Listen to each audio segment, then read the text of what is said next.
Welcome back to another episode of Psychonaut Sessions. Ladies and gentlemen, this is your host, Daniel Moeller.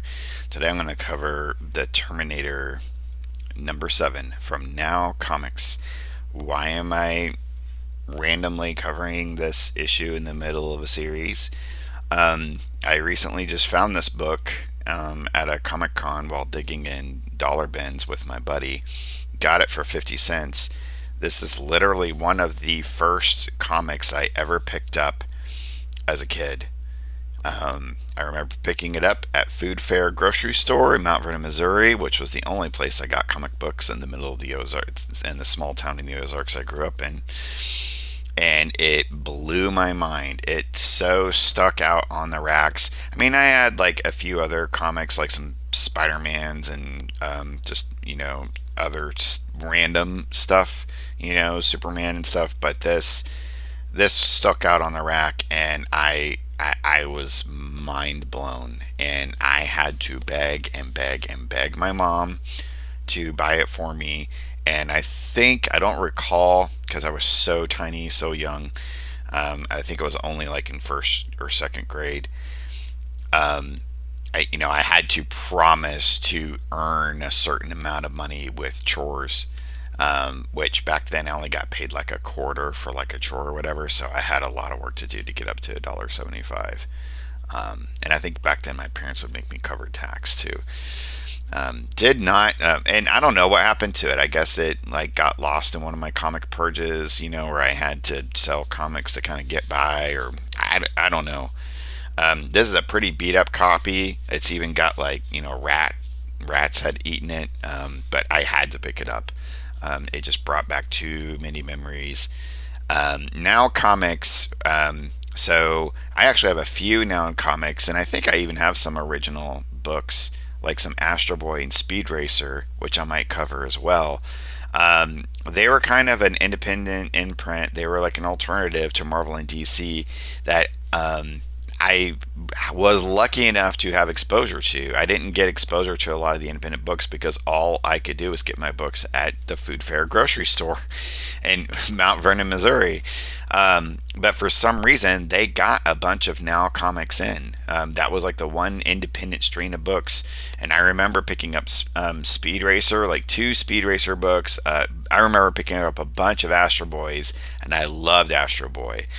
The thing about Now that really blew me away was their covers. Their covers were always, and I think that's what separated them out from everyone else. Their covers were fully painted covers, which if you just look at some comics from the 80s, especially just Marvel and DC stuff that was there, none of it was like, it was just all your standard kind of superheroes battling. This stuff really stuck out on the racks.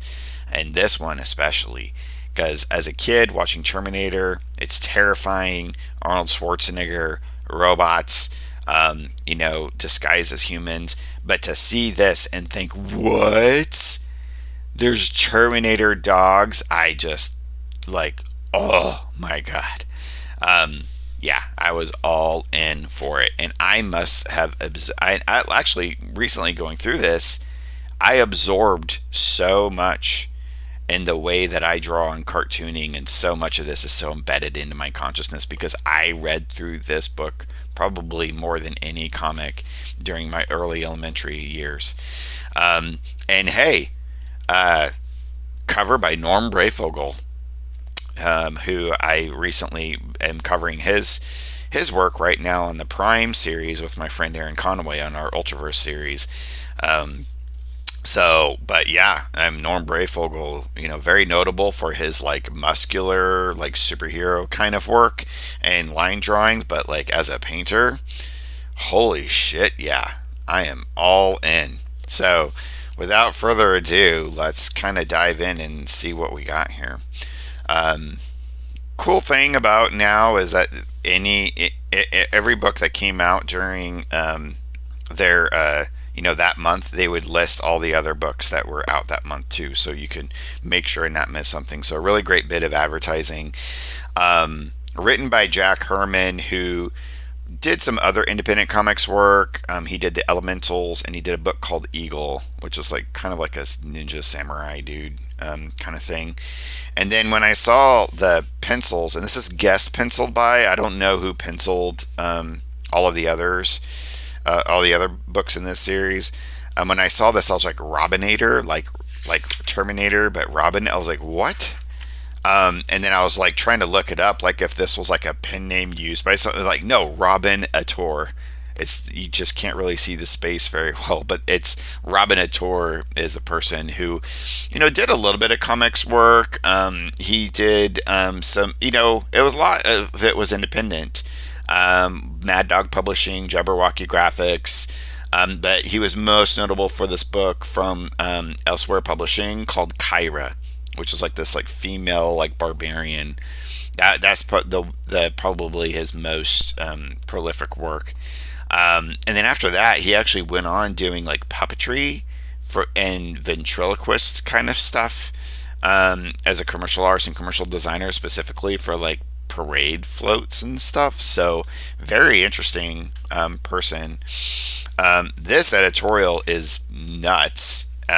It's supposedly from the perspective of this like overnight security guard at Now offices, and like claims that he's like sneaking around and like shooting his gun, and like because he feels like somebody's after him or something. But he's also at the same time talking about the latest books that came out from Now Comics, like Astro Boy and Fright Night, and it's really silly and pretty stupid actually, but whatever, it's fun.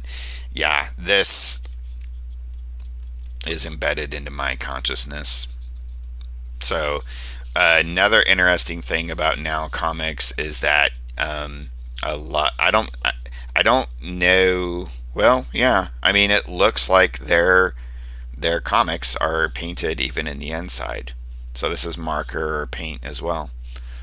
We got some like kind of cool watercolor textures, and as I kind of paused because as I thought, well, not the rest of it though, maybe some of the backgrounds, but no, I think that they full on painted this on top of the pencils and inks by Robin Ittor and Jim Brosman.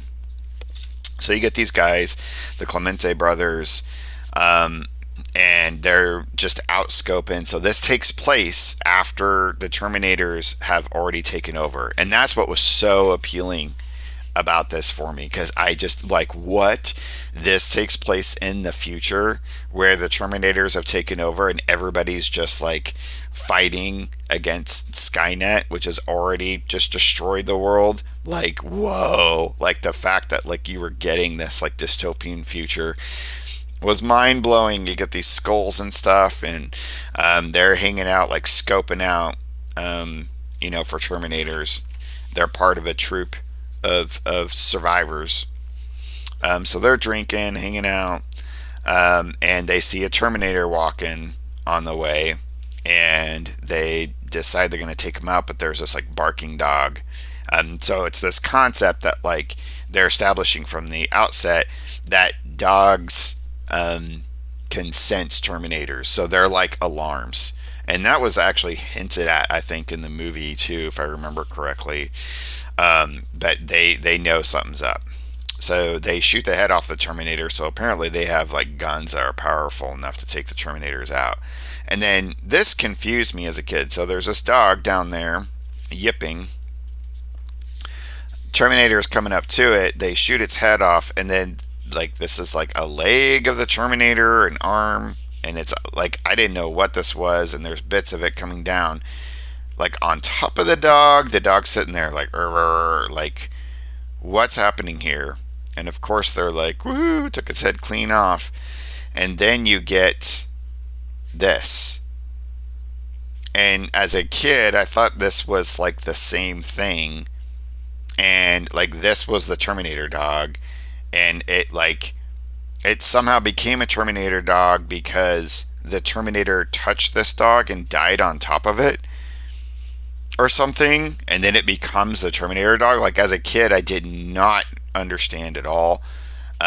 It's actually, I mean, I think it's just like this dog is just like, they save the dog and that's it. And this Terminator wolf dog heard the gunshots from someplace else, and starts going to follow the.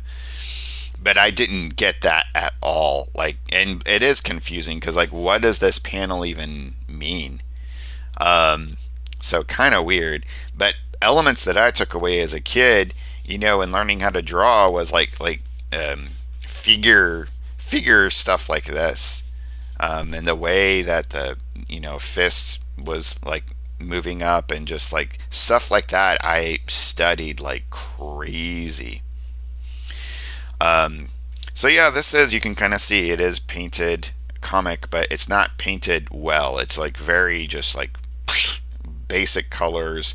They're not really going crazy with it, but it's kind of cool. I kind of like it.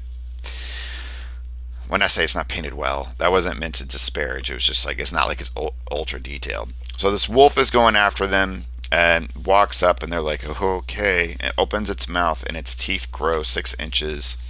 And trigger warning, there's going to be a lot of violence in this. And the dog attacks, tears him up, and this other dude runs away. And you can see the dog turns back and looks, and it's kind of like what a Terminator sees. It's like a moving target, but the guy's able to get away.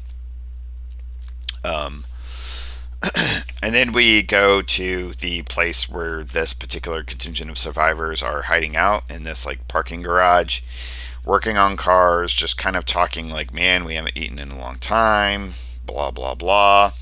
It's just basic stuff. I don't know if these characters are from the previous issue or not. They seem fairly well established, but if they are, I mean, it's like The Walking Dead. They just get picked off like one by one. Not to spoiler it, but this gal is some sort of a I don't know what she is, but this guy who is the colonel of this group volunteers her for something, to like go out into the field and help them find these brothers that are missing now, because those guys didn't report back that got killed earlier, or that one brother did. And so they need to go out and find them, and because supposedly they possibly found a bunch of food, and everybody needs food. It does not like explain why she's being sent, what she can. I mean, she doesn't even like carry a gun, so they go out into the field, and this guy offers her a gun, and she's like, nope. So she doesn't even carry a gun. I don't know I guess she knows these guys. So this boy brings his dog along, so you can kind of see where some of this is going, because it's a good alarm. And I don't know who this dude is. I guess he was with his ship, and he's dropping the two of them off, but it's just the two of them. So a lot of this isn't like sequentially formed very well. And it also looks like maybe the drawing was just like very generic, very basic, and then the inker just basically traced with just like I'm not a huge fan of this kind of shading where it's just basic lines and then nothing else. I don't know, it just doesn't work for me, and I think that's usually the inker trying to leave room for the colorist, but the colorists are just like very basic. They're just like, okay, that's green, and then that's green, and that's blue, and then that's gray, and that's it. But man, that when you see like the texturization of that colors, I always liked that as a kid. I always thought that was like really cool. Anyway, they're traveling along. Their dog is with them. The dog starts yapping. There's some dude, trailing them. The dog finds some kind of robot dog or toy dog, and he's like, oh look, it's a toy, and she's like, no, don't touch it. He knocks it over, it starts ticking, and they run, and boom, it was actually a bomb that was meant to just trap people, an IED. So this dude that was walking somewhere, hears the explosion, starts heading their way, and he approaches, and he's like, I'm sick, I need a doctor. take me to the field hospital. And they're like, yeah, whatever, dude. We don't fucking believe you. Because the dog's growling. Starts shooting him. And he goes, ah, that was weird. A Terminator just like hunkering over and going, ah, odd. But then he pulls out some guns and says, there's no escape. Has a wild face. But I would be just as freaked out. And so he starts shooting at them, and just kind of threatening them. Like a Terminator, Psychonaut will let you live if you surrender yourselves in less than know the location of your base. So they take off down below, down in subway train. Ralph Snart, my buddy Thrash used to collect Ralph Snart, I think. A lot of fun. I've been meaning to pick up some Ralph Snart. That was like the funny book for Now Comics. That wasn't like a property because, they had a lot of IPs like Terminator, Speed Racer, Fright Night. But I think that was like an original concept character. So they go down and they find one of those Clemente brothers. And apparently they knew, like she knows him somehow. It's not really explained. It must have been explained. But he's been down there, hunkered down, hiding. So you get the sense that that didn't just happen. It's been a few months since that opening sequence. And he's just been down here drinking, and he's got like food and stuff that he's hiding out. I don't know why that says XXX there. He's just unhinged and thinks that she's lying, because the colonel says that he'll trade for the food, and he's just like, and knocks her out. And then we get another group of guys that are out in the field. They're obviously coming back from some sort of a battle.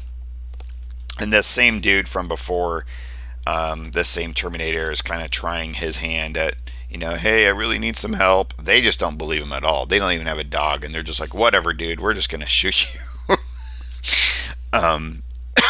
One other complaint I have in terms of the artwork that I didn't really catch as a kid is like a lot of times, whenever they're drawing the blast of the gun, it just kind of looks like liquid splurting out. But anyway, maybe that's actually a flamethrower, and that's why he's like all burning up, actually. And so the Terminator is attacking them and just takes these dudes out. So if these guys were from a previous story, another confusing aspect of this is the Terminator starts shooting, and as a kid, I didn't understand this either. Like, this guy gets shot, like, right there in the shoulder, and I thought this was, like, his arm, too. I didn't realize it was, like, this other guy, and I was like, this guy's, like, body is weird. And I remember trying to draw a couple of like a thing like this of the dude, and I drew his arm like that, and it was like, yeah, something's not right. So somehow they take out this Terminator, and the Terminator wolf hears it and then takes them out. So if these guys were from a previous book, they're gone. Part of the story. This is major trigger. Sorry. Major. This is huge. So, this guy's like kind of like freaking out about this dog a little bit, and she's like, look, he's not bothering you. It's okay. Holds up the dog, and the dude just shoots the puppy and kills it. That, like, as a kid, I was like, oh my God, this book, like, I was like, there's no way Mom would have let me get this book if she would have looked to see what was inside of it. Like, holy crap. So that image was so embedded in my brain. So is this. And then this, like, it's just like he's shooting him right in the head with a machine gun, blood splattering everywhere. What's so fucking hilarious about all this, you gotta love the Comics Code Authority. You just bought a one-way ticket to my man. Like, we can't say hell. We can show a dog and other people getting their heads blown off, but we can't say HELL. Like, what? Like, the weird standards that we had. It's like, was it really about protecting children from stuff? So anyway, they're like, well, that sucked, and they head back. And there is this like weird sequence where there's like this headless Terminator walking, and so it's like the Terminator from before, and they just let it walk past, and like that's spooky. And then the wolf comes up and befriends them. The wolf, Terminator wolf. So it's like instead of just attacking people randomly, the Terminator wolf's finally like, okay, take me back to where you are. So like, oh, it's a dog, and we've got another dog now we can take back, and um, we can, incorporate it into the other dogs that we have. So they come back. They let the colonel know about the mission. He's like, we've got this dog, and he's like, take it to the kennel to get it adapted to the other animals. The other freaking sequences here, like their conversations don't like really mean a whole lot. This isn't like drawn excellently, really. It's just kind of like basic, like, oh, there's a car back here or whatever. So it didn't take a whole lot of time. This kind of effect where it's their silhouettes, but it's just white boxed from the panel is okay. It's just like they're just sitting around talking, so I don't know what it adds to the comic at all. So he brings the dogs to the kennel. All the dogs are barking and freaking out, but he just passes it off as, they're just not used to your scent yet. But they're all clearly agitated and freaking out. So these guys are just like, whatever. They bring it down to some kind of, he brings it down to the, like, where all the mechanics are working on stuff. This is so 80s as well, but I always thought it was cool. This guy basically is like Spirit from G.I. Joe, so he's like a Native American guy who, of course, has a freaking bow and arrows, and his name is Chief. And he just, again, it's like that 80s trope of like, you always got to have some kind of like cool, like mystical Indian guy, but he only uses bow and arrows. And like, what's a bow and arrow going to do with the Terminator? And so they're trying to like, oh, let's calm them down. All the dogs are just freaking out. And then he rips the freaking Native American dude's head clear off. This blew my mind as a kid. I was like, oh my gosh, is that like parts of his spine? And but like, I was just like, what? Just crazy. Yeah. Yeah, this is fully, that like this whole sequence is fully embedded into my psyche. And so chaos ensues, right? Everybody's like, oh my gosh, biting heads clean off. Everybody's shooting, trying to get to it. It's running around. It goes into the field hospital even. People are trying to shoot, so they're accidentally like shooting other people at the field hospital. This guy shoots some tank of like gas, and it explodes, so fire is everywhere. Everything's burning up, and only a few people make it out. And they're shooting, but the dog's just like ha ha ha, smiling, whatever. So this entire base is destroyed, and there's only like a couple of people left, and they take off, which is weird because it looks like, I thought they were getting in a ship, but I guess they're like going up some stairs. But I thought they were like getting inside one of those flying ships. But I guess they were just going up the stairs and getting out and like taking off in a truck. And then that's it. That's the sequence. The wolf just goes off, and there's just some kind of little statement about whatever. Now Skynet learned to upgrade their Terminator to a wolf to trick people, and the wolf is at the door of all the world, is the way the statement ends, which is like, okay. But that's kind of cool. But that's it. So I don't think these were standalone stories. I think this was all like, these characters were like throughout the series, I think, based upon the letters page. But also like, man, people just viciously getting killed left and right. It's like The Walking Dead. Now I just realized I did have done a Now Comics review, because I did a review of a real Ghostbusters comic, I think, a few years ago on my channel, which was another one of the first comics I ever bought. silly letters. This letters page that is horrendous. Like this, all this like weird coloring, and then like it's so hard to read. One guy just like rips into this whole series, just totally like, this series is stupid, it sucks, there's no point to it, and it doesn't make sense with the actual timeline of the movie, and blah blah blah blah blah. And he was like, and so they just kind of respond of like, well, you're never gonna get to know what happens because apparently you're not reading this anymore, and you're not even reading this letter probably, so whatever. It's like, why even put that letter in there? Speed Racer, I remember this now ad. I remember redrawing this as a kid. I loved these characters. Um, Fun thing. Love it. But yeah, cool. And then Fright Night. I remember this kind of scaring me as a kid. I was like, I don't want to see that. I don't want to look at it. But really cool. I was actually really disappointed. I didn't see Fright Night for a while as a kid. And when I saw it when I was a little bit older, like in high school or something, I was like, that was really disappointed. I thought it was supposed to.